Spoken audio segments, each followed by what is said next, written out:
On June 28, 1914, Archduke Franz Ferdinand, along with his wife, Sophie, visited Sarajevo, the capital of Bosnia and Herzegovina. When the six-car motorcade passed the central police station, a hand grenade was thrown towards the car of Ferdinand. However, the bomb, after a 10-second delay, bounced off the folded hood and exploded under the car behind it, injuring its two occupants. After this incident, Ferdinand went to the governor's residence. After a little rest, he insisted on seeing those who had been injured by the bomb at the Sarajevo hospital. Due to security reasons, all the pre-planned routes had been changed, but Ferdinand's driver was unaware of it. He took the wrong turn. But suddenly, after realizing his mistake, he reversed the car. As he did so, the engine stalled and the gears locked. Another 19-year-old boy came outside from a shop and fired twice on the couple with his semi-automatic pistol. They both died shortly after. This one incident is considered the triggering point of a war that lasted for 4 years. A war in which several ancient empires came to an end. A war in which more than 20 million people lost their lives. But why it happened? Why was Archduke Franz Ferdinand assassinated? Was it that important that the entire Europe went into a global war? Or there are other reasons? Could it be stopped? So, let's discuss. Interpretation, which was the cost Germany 1,200 guns of any French reconnaissance plane. They had complete superiority. Entire division. They had assembled the greatest concentration of air power ever employed in wars.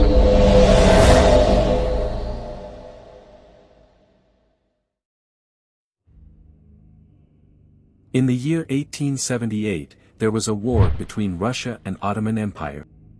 Russia was helping Balkan countries to separate from the Ottoman Empire. In the end, Russia won the war. But the gains were restricted by the Treaty of Berlin. According to this treaty, 3 of the Balkan countries, Romania, Serbia, and Montenegro became independent, while the Bosnia-Herzegovina region was to be temporarily administered by the Austro-Hungarian Empire. And officially, it would be a part of the Ottoman Empire.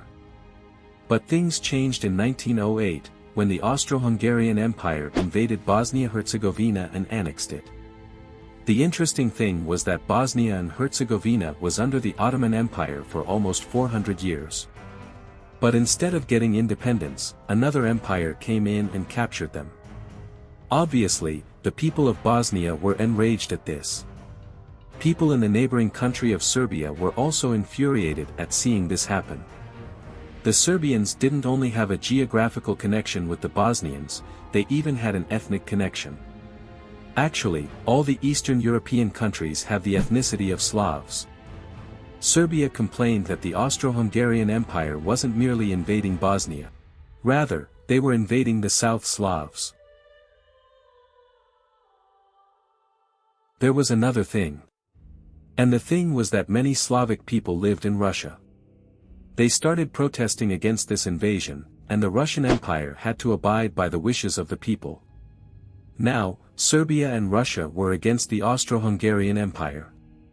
In this light, in 1909, the Austro-Hungarian Empire turned towards Germany and made an agreement with them, which state that in case of a Russian attack on the Austro-Hungarian Empire, Germany would help the Austro-Hungarians. Germany agrees to help them, as they were old friends. On the other hand, Russia asked France to join its forces with Russia to fight against Germany and Austria-Hungary. But France rejected this proposal, stating that they didn't want to interfere in the matter. France's refusal silenced Russia. And it had to accept the annexation of Bosnia.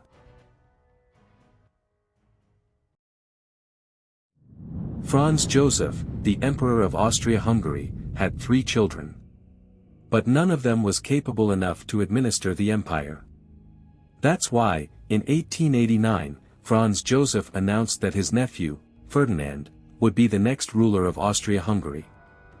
In 1914, Ferdinand was visiting the same area of Bosnia-Herzegovina, which they had annexed some years ago. At this time, a new revolutionary movement had begun, named Young Bosnia, a revolutionary group of students backed by Serbia. They aimed not only to free Bosnia-Herzegovina but also to unite with Serbia, and to build a united South Slavic nation, Yugoslavia. On June 28, 1914, the Prince of Austria-Hungary, Ferdinand, with his wife, Sophie, went to visit the annexed territory in Bosnia. But soon, this visit would cause them much suffering. 6 Bosnian revolutionaries, members of Serbian Nationalist Society Black Hand, planned to assassinate them. Around 10 in the morning, a revolutionary named Kabranovic threw a bomb near Ferdinand's car.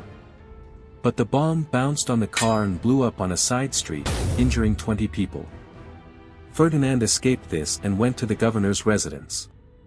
After a short rest, he insisted on seeing those who had been injured by the bomb at the Sarajevo hospital. Due to security reasons, all the pre-planned routes had been changed, but Ferdinand's driver was unaware of it. He took the wrong turn. But suddenly, after realizing his mistake, he reversed the car. As he did so, the engine stalled and the gears locked. And another 19-year-old school student, Gavrilo Princip, came outside from a shop and fired twice on the couple with his semi-automatic pistol. They both died shortly after. And so, the assassination of the Prince of the Austro-Hungarian Empire took place. Gavrilo Princip was arrested immediately, but he was 2 months short of 20 years old, so, according to the law, he couldn't be given the death sentence. Gavrilo was sentenced to 20 years in jail for this assassination. The impact of the murder of the heir to the throne was significant. It had a 9/11 effect on European history. Franz Joseph, the Emperor of the Austro-Hungarian Empire, was enraged at the assassination. Believing that Serbian intelligence helped organize Franz Ferdinand's murder, Austrian officials wanted to use the opportunity to end their interference in Bosnia and saw war as the best way of achieving this. Austria delivered an ultimatum to Serbia, listing 10 demands that were made intentionally unacceptable to provide an excuse for starting a war. And the same thing happened. Serbia rejected some of the terms listed in this ultimatum. And this is what the Austrian Empire was looking for. On July 28, 1914, claiming this amounted to rejection, Austria broke off diplomatic relations and declared war on Serbia. And this was the beginning of World War I. But, was the assassination of Ferdinand the sole reason for this war? Actually no. It was only the triggering point. Reasons were lying somewhere else. That were nationalism, imperialism, colonization, militarism, secret treaties, and alliances. Nationalism, or in its extreme form, chauvinism, is the belief that their group, their race, and their country are the most superior, dominant, strong, and virtuous. And to have an aggressive attitude toward the other countries, looking at them as inferior. The kings and emperors took advantage of this nationalism among the people. They described war and getting killed for their nation as the highest glory one can achieve. This is closely linked to imperialism and colonization. Monarchs convinced people to capture and occupy other countries to gain their power. The sole purpose of this was to make more and more loot and exploit the resources of those areas. For this purpose, all the big powers in Europe were aggressively developing their armies. Spending on militaries has increased exponentially. Every monarch in this play was under the misconception that they were the strongest and most advanced, military-wise. This led to an increase in their eagerness to go to war, just to prove how strong they are. Apart from this, mistrust was spreading among the monarchs. You can understand this thing by the fact that Kaiser Wilhelm II, the ruler of Germany, Tsar Nicholas II, the ruler of Russia, and King George V, Britain's head of state. These 3 rulers belonged to the same family and were first cousins of each other. But they were making secret treaties against each other. Another reason was the formation of alliances, such as the Triple Alliance among Germany, the Austro-Hungarian Empire, and Italy, which was formed in 1882. Another major alliance, the Triple Entente among Great Britain, France, and Russia, was formed in 1907. Countries in these alliances had promised mutual support to each other. This means that even a single battle between two countries could lead to a full-fledged war.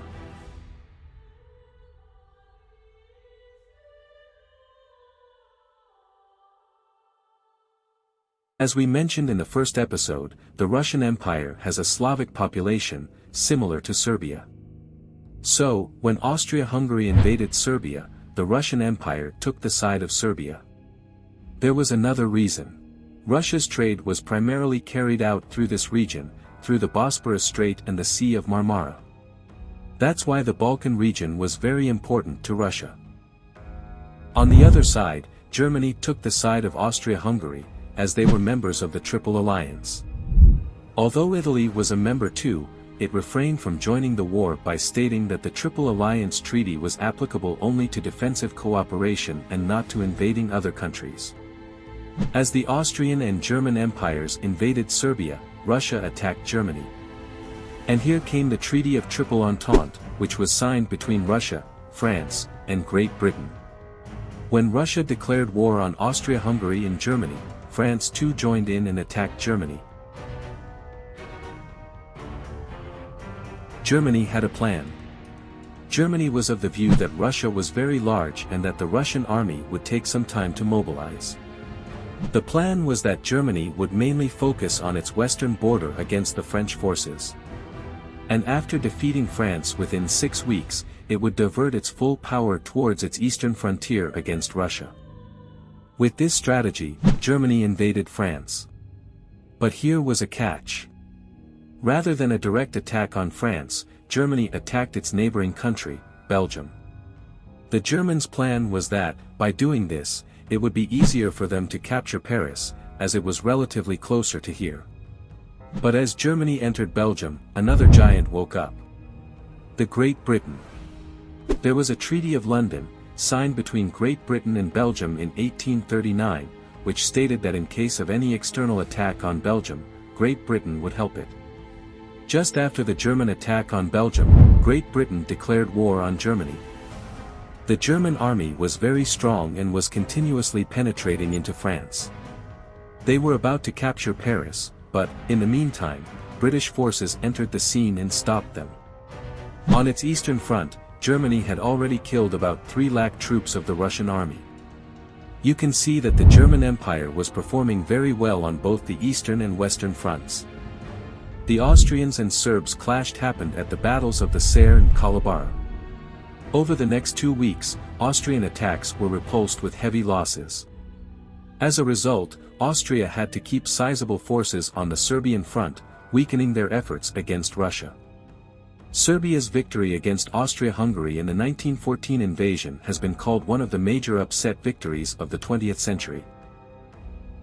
Now, come to the Ottoman Empire. They had a very bitter relationship with the Russian Empire for more than 400 years. It also joined the Austrian and German empires. In November 1914, the Ottoman Empire attacked Russia through the Black Sea.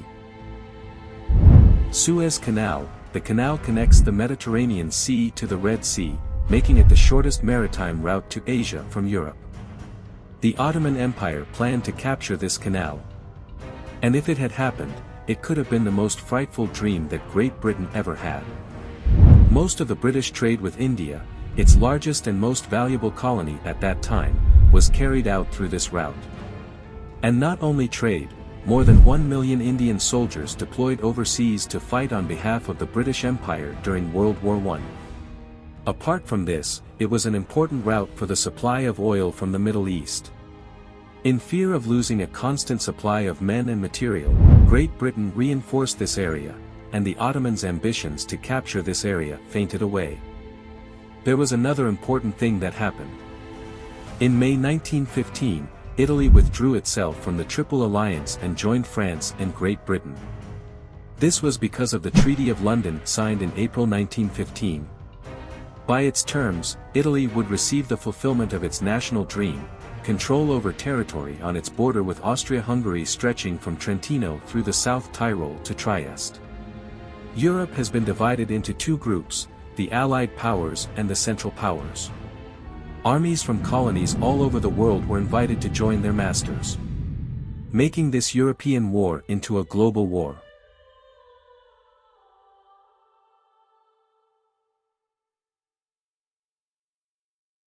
As we mentioned in the previous part, the German forces were stopped by French and British forces at Marne, a place near Paris. After this battle, a stalemate kind of situation arose as every side was trying to surround the other. And here started the race to the sea.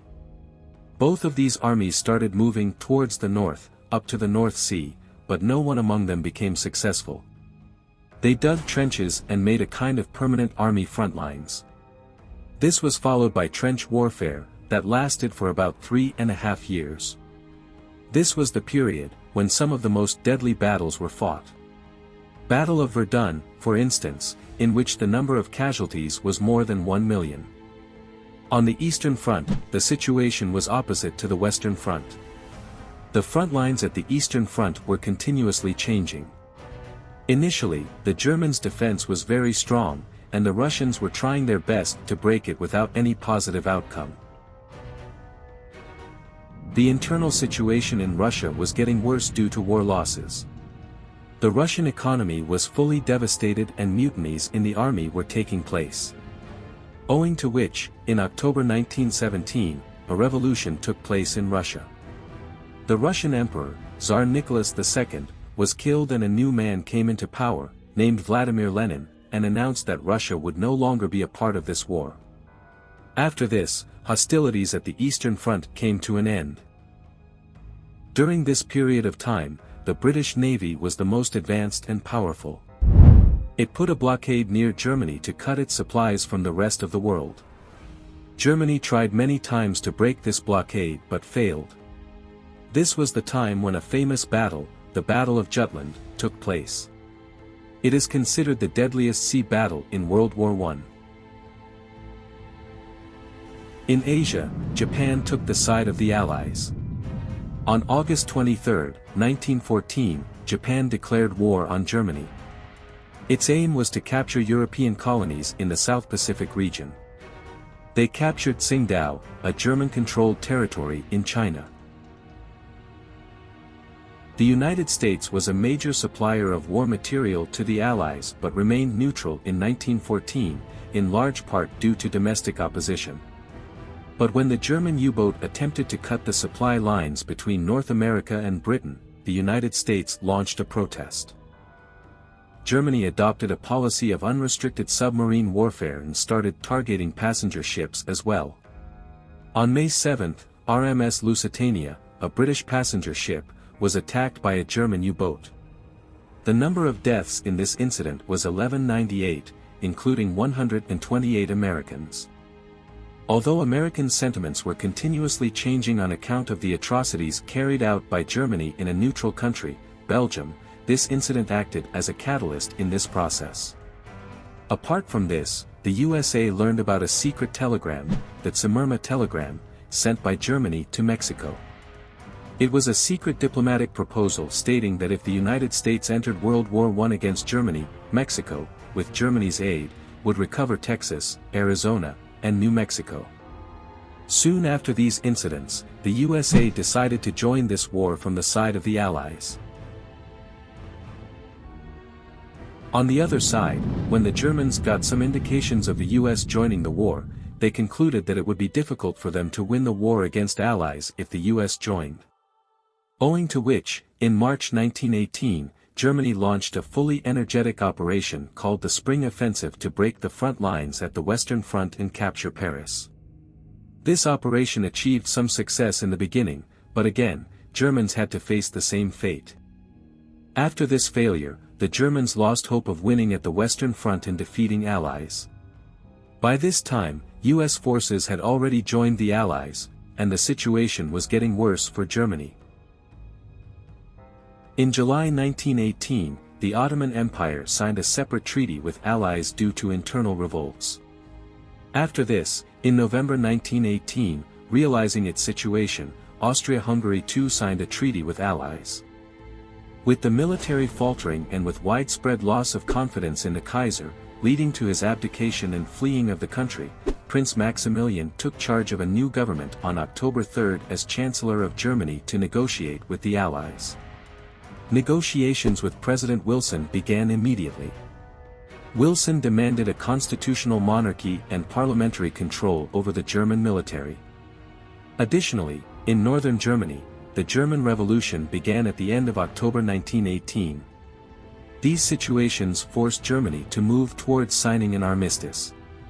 And finally, the guns of the First World War ceased fighting at 11 a.m. on November 11, 1918.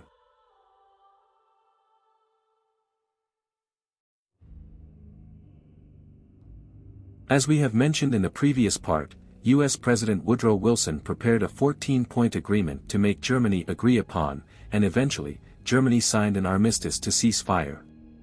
But as the war ended, other parties in Europe decided to impose a separate treaty as they considered the 14-point agreement was too idealistic. Next year, the Paris Peace Conference convened in January 1919 at Versailles, just outside Paris. The conference was called to establish the terms of peace after World War I. Almost 30 countries participated in this conference.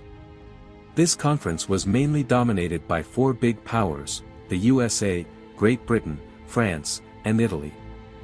The irony of this conference was that the important players of the Central Powers, Germany, Austria-Hungary, and the Ottoman Empire, were not even invited. It was quite unfortunate that the treaty was going to be partial or one-sided. Eventually, this peace conference culminated in a treaty, the Treaty of Versailles, signed at the Hall of Mirrors in the Palace of Versailles, France, on June 28, 1919. It took effect on January 10, 1920. These are some of the main points of this treaty. Formation of new countries. According to this treaty, some new countries came into being, mainly from Germany and Austria-Hungary's territory, Poland, Finland, Yugoslavia, and Czechoslovakia. Russia became the Soviet Union, and the Ottoman Empire became Turkey. Germany lost significant territory, including Alsace-Lorraine to France, Eupen-Malmedy to Belgium, and parts of Schleswig to Denmark. Additionally, Germany lost all of its overseas colonies. League of Nations. The Treaty of Versailles established the League of Nations, an international organization aimed at promoting peace and resolving conflicts through diplomacy. Although the United States played a key role in the creation of the League, it ultimately did not join, which weakened the organization's effectiveness. Demilitarization of the Rhineland. The treaty imposed strict limitations on the militarization of the Rhineland region, which was to be occupied by Allied forces for a specified period. This was intended to prevent Germany from launching future attacks against its neighbors. Disarmament. The treaty imposed strict limitations on the size and scope of the German military. The army was limited to 100,000 troops, compared to 2 million earlier. Conscription was banned, and the German navy was reduced to a handful of ships. Germany was also prohibited from having an air force. War Guilt Clause. Article 231 of the treaty, often referred to as the War Guilt Clause, placed full responsibility for the war on Germany and its allies. This clause became a source of humiliation and resentment in Germany, as it was seen as unfair and unjust. If you have seen the previous parts, you can conclude that Germany was not solely responsible for the war. The German population was fully dissatisfied with this clause. Reparations. Germany was required to pay reparations to the Allies for the damages caused by the war. The exact amount was not specified in the treaty but was later determined by the Allied Reparations Commission. The reparations imposed a heavy financial burden on Germany and contributed to economic hardship in the country. However, Germany ultimately defaulted on its reparation payments during the Great Depression, and the issue of reparations was largely abandoned with the onset of World War II. Germany had to sign this treaty unhappily, but the German population was highly disappointed and stated that the peace brought by this treaty was dictative and imposed peace. After this treaty, the German leaders, who had signed the armistice to end the World War, were called November criminals. Many of those leaders were assassinated after that. The German population developed the conception that these leaders had brought Germany from winning the war to signing a humiliating treaty. This developing myth is described by the historians as stab-in-the-back myth. This myth was propagated, or rather exploited, by one man who became a hero in Germany in the upcoming years.